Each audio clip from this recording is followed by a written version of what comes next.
Olá, mecanismos de microevolução estudamos 5 e esses 5 vamos analisá-los e vamos exemplificá-los. São eles a deriva genética, o fluxo genético, mutações, acasalamentos direcionados e a seleção natural. Portanto, 5. Qualquer um deles tem uma ação no fundo genético da população diferente e vamos começar pela deriva genética.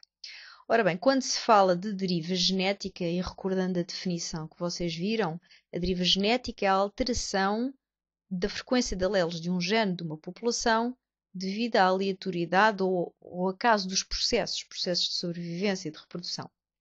Isto implica que as populações estão em equilíbrio genético e que para cada gene os seus alelos tenham uma determinada frequência alélica e também estável. Os alelos de um dado gene de uma população, a cada nova geração, são uma amostra daqueles dos seus parentais e, portanto, o acaso vai ter sempre um papel na determinação de se um indivíduo vai sobreviver e se vai reproduzir ou não. Esta frequência de alelos de uma determinada população corresponde à fração de cópias de um alelo de um determinado gene. Consideramos aqui a analogia da deriva genética ao longo de 1, 2, 3, 4 gerações de uma população. Portanto, esta vai ser a nossa população, com 20 indivíduos lá dentro, e esses 20 indivíduos estão aqui representados pela analogia de 20 berlindes. Esses 20 berlindes, se vocês repararem, são 10 vermelhos, 10 azuis. Os berlindes vermelhos e azuis são dois alelos de um gene, um determinado gene. Pode codificar para o que é que quer que seja.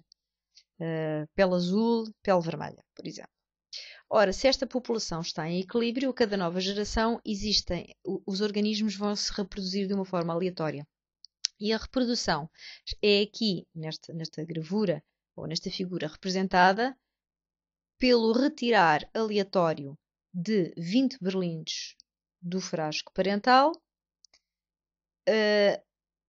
pega-se num berlinde, vê-se qual é a cor, deposita-se um de cor igual no segundo frasco, que é o frasco da primeira geração, e volta-se a pôr o berlinde parental de volta no primeiro frasco para podermos simular novo evento de reprodução.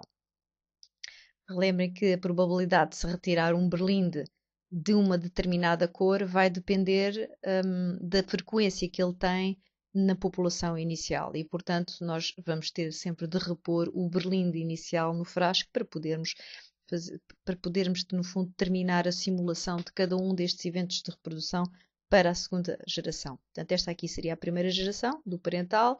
Depois voltamos a simular uma nova geração, retirando aleatoriamente 20 berlindes e para cada berlinde colocarmos um berlinde novo da mesma cor no frasco seguinte, voltando a pôr o parental de volta ali.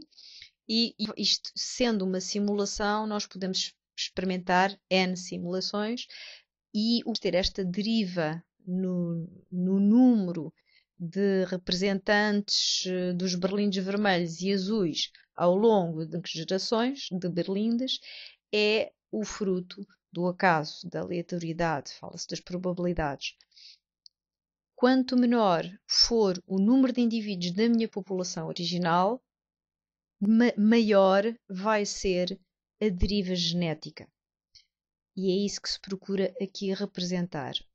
Com a deriva genética, um dos problemas que existe é que pode haver mais facilmente perda de alelos, como aqui está representado com a perda do alelo vermelho, e a fixação do alelo azul. Portanto, isto representa um empobrecimento. A deriva genética pode muitas vezes levar ao desaparecimento de alelos e, em muitos casos, pode levar ao desaparecimento mesmo das espécies. Portanto, na deriva genética, nós falamos de probabilidades e falamos de alterações nas frequências de alelos. Exemplificando a deriva genética, e podem também experimentar, isto é um simulador genético da Universidade de Radford, encontram um link no espaço da unidade curricular, em que vocês podem brincar, alterar parâmetros como o número de populações, que neste caso nós vamos considerar como uma só, a população, o tamanho da população, a frequência dos alelos que estamos a considerar, o número de gerações e uma série de outras características, migração ou não, mutação ou não. Neste caso,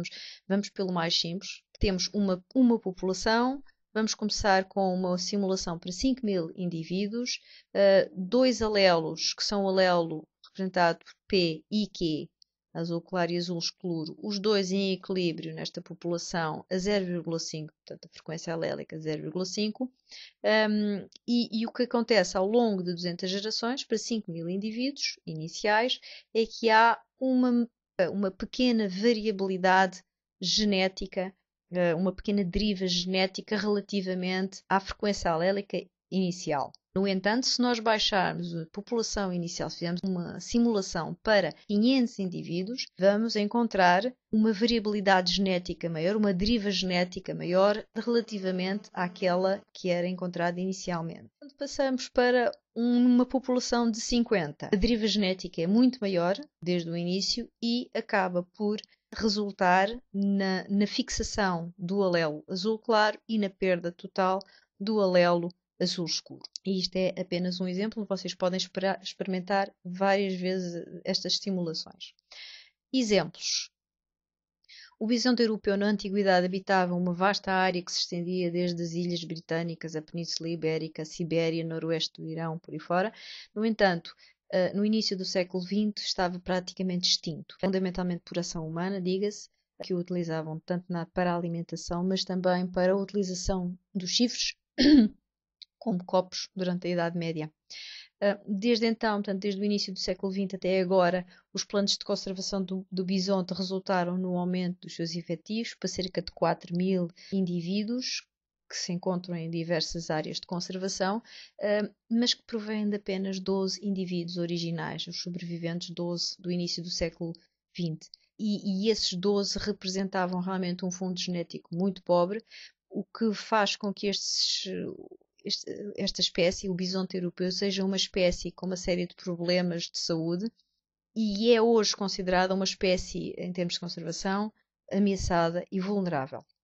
Portanto, quanto às populações das Ilhas Galápagos, também conhecidas por petentilhões de Darwin, a situação é distinta. O que aconteceu aqui foi que pequenos grupos provenientes desta população original do continente sul-americano migraram e foram fundar novas populações nas Ilhas Galápagos. Ao fazê-lo, naturalmente, que os pequenos grupos de indivíduos que foram fundar essas pequenas colónias, que depois vieram a crescer para populações, representavam um pequeno fundo genético e, portanto, um empobrecimento relativamente ao original e, mais rapidamente, resultaram num efeito de deriva genética que se observa nestas ilhas e que, neste caso, foi a formação de 14 espécies distintas que foram resultado de fixação ou perda de alelos. Em qualquer um dos casos, a deriva genética ocorre fundamentalmente quando o número de indivíduos de uma população é reduzido drasticamente, o que faz com que seja reduzida também a variabilidade genética ou o fundo genético da população. E a deriva genética ocorre por dois mecanismos, normalmente, o efeito de gargalo, o mecanismo de efeito de gargalo e o efeito fundador. O efeito fundador, exemplo do efeito fundador é o exemplo dos tentilhões das Galápagos, em que as pequenas populações foram fundar novas populações nas Ilhas Galápagos. O efeito de gargalo é o caso do bisonte europeu, em que há uma diminuição, a analogia é a analogia do gargalo da garrafa. Portanto, aquilo que passa no gargalo da garrafa diminui, portanto, saem poucos indivíduos. Estes poucos indivíduos, das duas, uma, ou voltam a aumentar e a formar uma nova população, aumento de indivíduos da população, ou então há uma extinção dessa população. O efeito de gargalo acontece quando uma população reduz drasticamente o número dos seus indivíduos devido a uma catástrofe natural, cheias, secas, fogos, vulcão, etc., que faz com que, aleatoriamente, apenas um número pequeno, e não devido à seleção natural, sobreviva da população original. Isto também pode ser feito, também pode ter causa humana. Numa situação de deriva genética com efeito de gargalo, portanto, a sobrevivência do indivíduo depende apenas do acaso e não da seleção natural. E aqui está representado, então, um esquema, portanto, em que nós temos o tamanho da população em função do tempo, o efeito de gargalo, naquele momento, o ponto da catástrofe natural ou ação humana, que reduz drasticamente o número de indivíduos da população. Aqui embaixo está representado com estas cores todas os alelos que existiam nessa população em equilíbrio antes do evento de gargalo, estavam em equilíbrio e, portanto, tinham frequências alélicas semelhantes. No momento em que há o efeito de gargalo, há uma perda aleatória de indivíduos e assim o efeito de gargalo pode resultar numa frequência alélica completamente diferente daquela que existia anteriormente e independente de qualquer efeito de seleção natural. Esta situação vai deixar a população sobrevivente como detentora de uma variabilidade genética ou de um fundo genético menor, que é essencial para fazer frente a outros eventos e à pressão da seleção natural. Portanto, estas situações podem levar ao desaparecimento de alelos, mas podem também levar ao desaparecimento de espécies, e obviamente isto é um tema importante em biologia da conservação, com espécies com um pequeno número de indivíduos. O seguinte, o efeito fundador.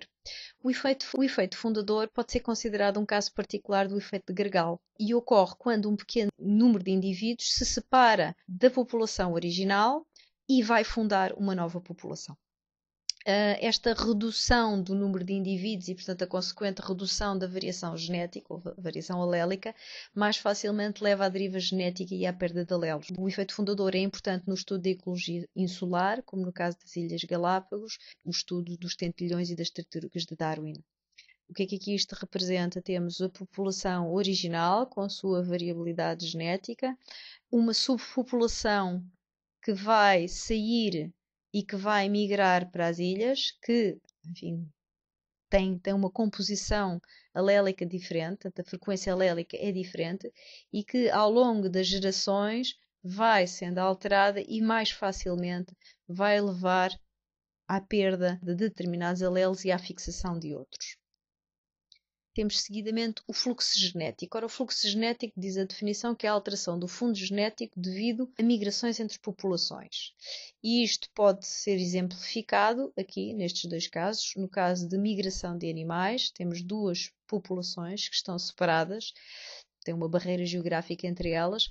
A movimentação de indivíduos de uma população para outra vai causar o quê? Vai causar a mistura de alelos de genes, certo? Por um lado, e isto vai, por um lado, causar uma maior diversidade alélica dentro da população que o recebe e uma menor diferença entre os fundos genéticos dessas duas populações.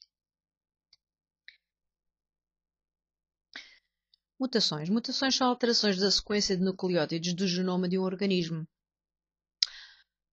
Isto pode ser tanto em pequena escala, ao nível do gene e do nucleótido e do gene, ou mutações de grande escala ao nível do cromossoma. Mas começamos pelas mutações de pequena escala, uma vez que são aquelas que são mais frequentes. Em qualquer um dos casos, as alterações podem ter um resultado, porque vocês se lembram, a mensagem do DNA é passada para um RNA mensageiro, mRNA, cuja sequência contém estes tripletos, que são no fundo os codões, e esses codões vão ligar-se a um RNA de transferência que transporta um aminoácido. E é aqui que nós temos o código genético, a ideia do código genético e de tradução.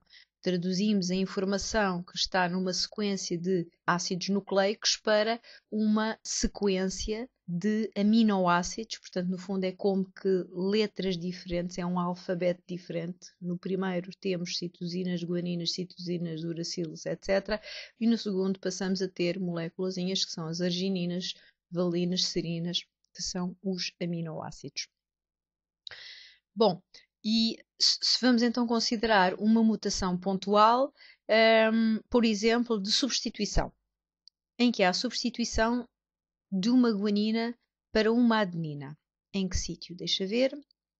Ali. Portanto, a guanina que ali estava, no mRNA, passa a ser substituída por uma adenina.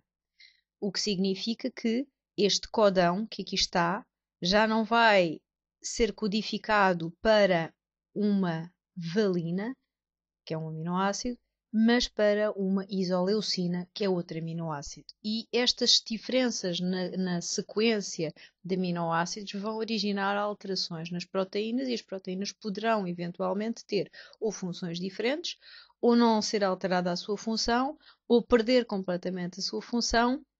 E, em alguns casos, as alterações são de tal modo importantes que são letais para o próprio organismo. Essa proteína torna-se uma proteína letal para o organismo. Uma outra possibilidade é a eliminação de nucleótidos. Neste caso, desaparece o G que estava ali, e passamos então a ter os tripletos, os codões, vão ser, é o primeiro, CGC, o segundo, portanto, se desaparecer daqui o G, o segundo codão vai ser U, e o terceiro codão vai ser C, C, e o que é que quer dizer que venha a seguir. E este tripleto U já não vai codificar para uma valina, vai codificar para uma fenilalanina. Enquanto que o outro que tinha a seguir, que era uma serina, vai ser codificado para uma prolina. Isto é outro tipo de pequena mutação. Uma outra mutação é a inserção de um novo nucleótido, que neste caso foi ali antes do G. Portanto, continuamos a ter o primeiro codão a codificar para uma arginina, depois aparece ali um A antes do G e, portanto, o segundo codão vai passar a ser AGU. Depois o terceiro codão começa neste, UCC, e o resultado é que temos diferentes códigos. Portanto, o código que está a ser transmitido pelo mRNA é alterado, há uma mutação desse código. O resultado, mais uma vez, é que as proteínas que daqui advêm podem ter a mesma função, podem perder a função, podem ganhar uma função diferente ou podem ser letais para o organismo. Quanto às mutações a grande escala, são mutações que envolvem os cromossomas e que estão aqui representadas nestes exemplos. Portanto, tipos de mutações, mais uma vez, até a deleção há partes do cromossoma que pura e simplesmente desaparecem, portanto, aquela parte é perdida. Ou então duplicações de determinados segmentos do cromossoma, portanto, isto aqui já estamos a tratar do cromossoma. Inversões, um segmento que vira ao contrário, e portanto, quando ele é lido, isto são no DNA, quando o DNA é lido para ser feita a molécula de mRNA, o resultado é uma sequência de nucleótidos diferentes e, portanto, a proteína também vai ser diferente. Inserções também, portanto, pequenos fragmentos de DNA que são inseridos dentro de outros cromossomas, ou ainda translocações. Tudo isto, bom, neste caso, portanto, das mutações de grande escala, normalmente têm resultados bastante mais visíveis do que as mutações de pequena escala. Acasalamentos direcionados ou cruzamentos não aleatórios envolvem o acasalamento entre indivíduos que nós selecionamos ou que são selecionados de uma forma não aleatória. Isto resulta em endogamia, muitas vezes, que é o cruzamento não aleatório entre indivíduos que são próximos do ponto de vista genético e, portanto, aparentados. A endogamia pode ocorrer se a dispersão for tão baixa que não altera a frequência de alelos. No entanto, vai diminuir a proporção dos heterozigóticos para todos os loci, dos genes, e aumenta a proporção dos homozigóticos para todos os locis. Os exemplos mais comuns são os da autopolinização, os da seleção artificial, que aqui está representada com os cães, portanto, do original lobo a toda a diversidade de raças de cães que existem neste momento, que pode também ser exemplificado pela seleção artificial que nós fazemos de plantas selvagens que existe na natureza, com as quais nós conseguimos esta diversidade de espécies que hoje existem. E ainda um caso que também se pode considerar como um caso de acasalamentos direcionados e que tem todas as consequências que isso tem, que são, no fundo, todas as linhagens de reis com toda a endogamia que ela transporta e os resultados que tem. Seleção natural. O que é que diz a seleção natural? Diz-me que o sucesso reprodutor diferencial aumenta a frequência de alguns alelos e diminui de outros. Isto que aqui temos é representado as 14 espécies de tentelhões das Ilhas Galápagos, a partir de uma primeira espécie inicial que era proveniente da população de tentelhões do continente sul-americano e que, em função da alimentação, fundamentalmente, e do habitat em que se encontravam, deram esta diversidade de espécies que se encontram agora nas Ilhas Galápagos. E destas existem inúmeros exemplos. A seleção natural atua assim sobre a variação genética ou sobre o fundo genético de uma população, selecionando os mais aptos para um determinado ambiente. E isto resulta nas suas taxas mais elevadas de sobrevivência e de reprodução. E relativamente aos mecanismos de microevolução, terminamos por aqui. Espero que tenha sido útil.